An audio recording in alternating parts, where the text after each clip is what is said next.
Azurean, the Vexillological Dilemma. Vexillology by Conrad Hannon. Canton 1. The Spectrum Unfurls.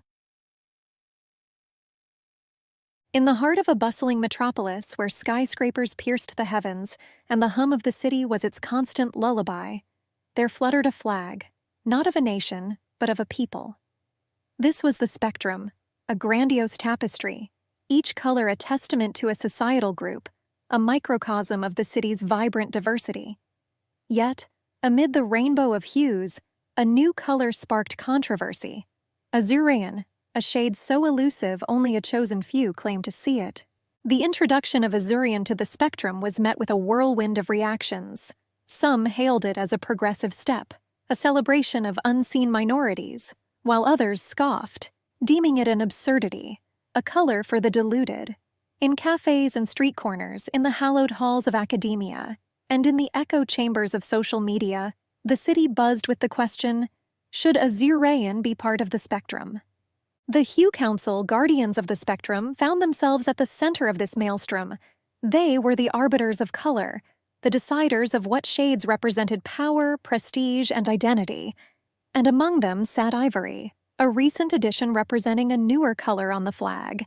Though now accepted, her color still lingered in the shadows of the more established hues, a testament to the ever-shifting sands of power within the council.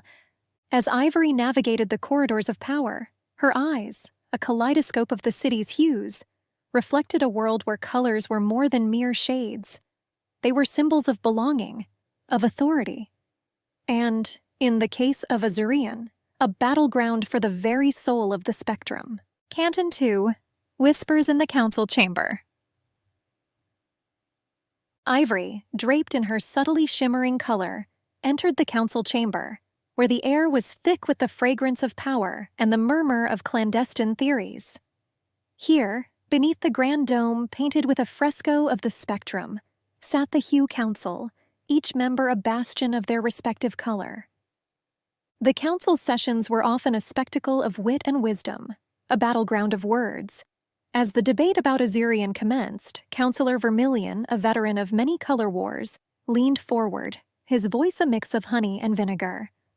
Azurean, a color for the seers, or a clever ruse by those unnamed to distract us from the true colors of power. The chamber erupted in a symphony of retorts and chuckles. Councillor Indigo, always the philosopher, stroked his beard thoughtfully.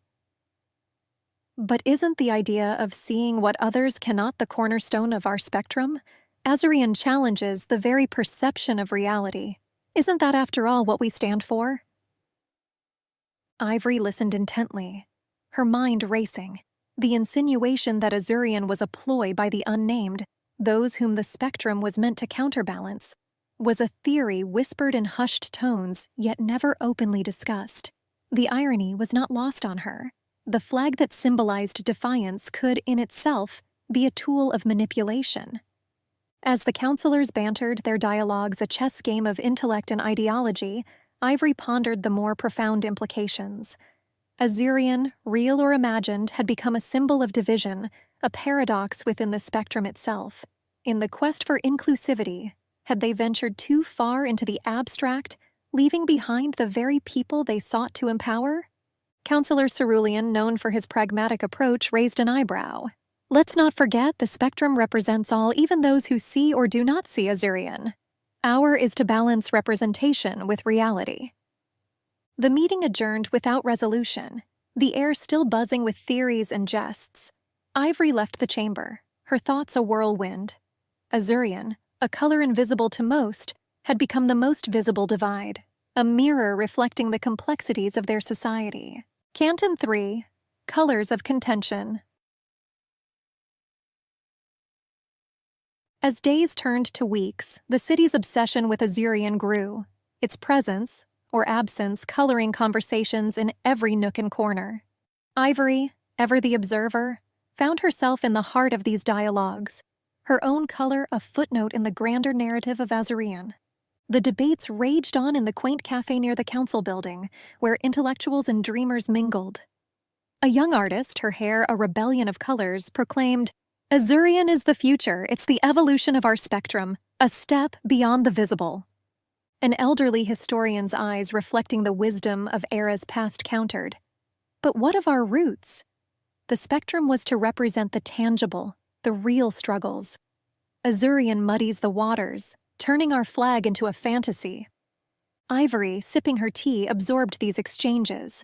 The artist's fervor and the historian's skepticism were echoes of the council's divisions. She wondered if Azurean was a symbol of progress, or a distraction from the issues plaguing their society. Later, in the bustling marketplace, Ivory overheard a group of teenagers laughing about Azurean. "Can you see it?" "Nah, but who cares?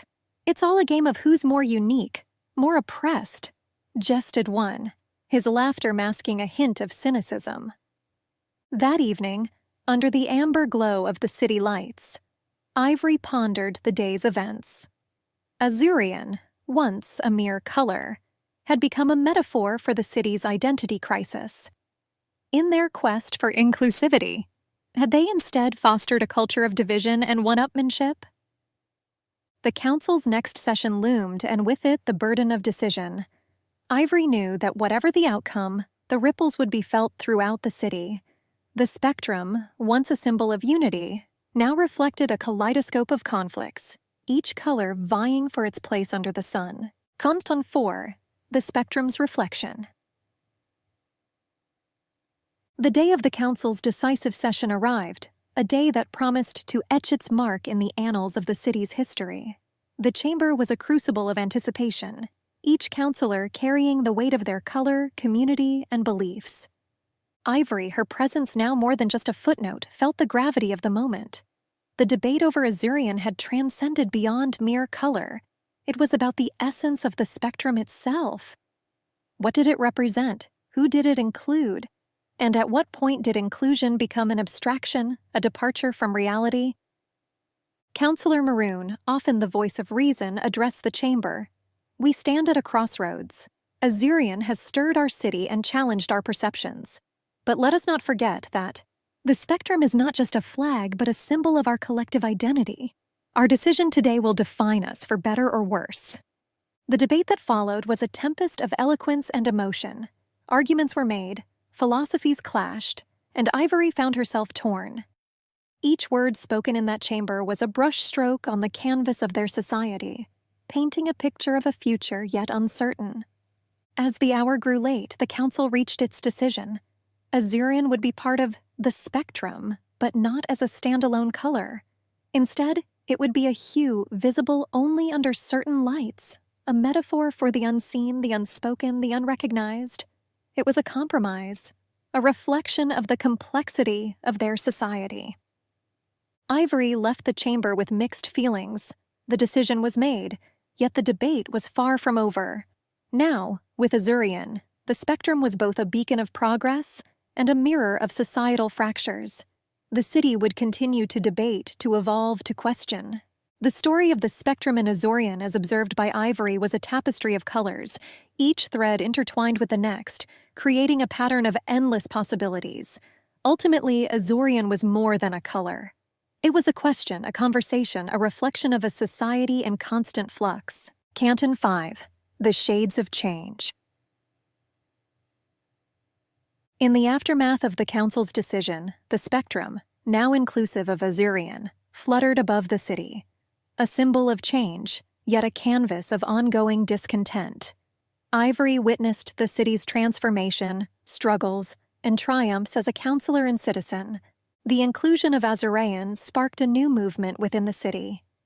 Inspired by the council's decision, young activists began campaigns for more unseen colors and more unrepresented voices.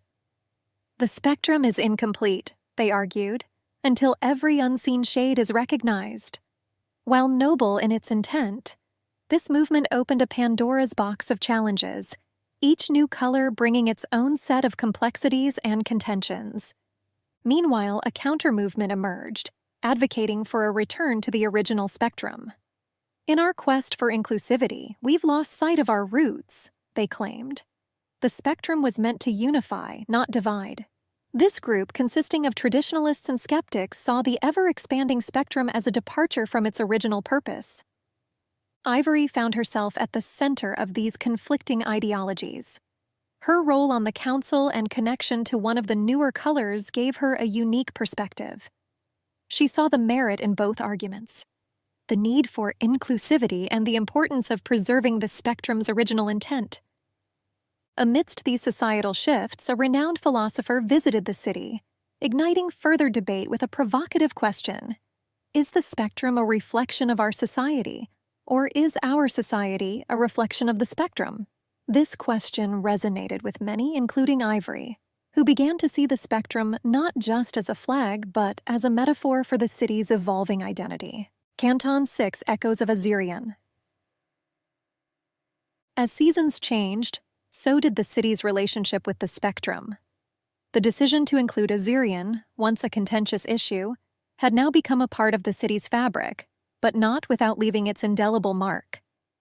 Ivory, whose color had slowly gained more acceptance, observed a curious phenomenon. The fervor around Azurean had sparked an artistic renaissance in the city. Artists, musicians, and writers began using the spectrum as a muse, creating works that explored the themes of visibility, identity, and change.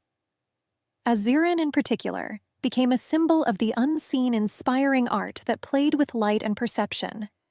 However, this artistic exploration was not without its critics. A group of purists argued that this new wave of art diluted the true meaning of the spectrum, turning it into a commercial gimmick rather than a symbol of societal struggle.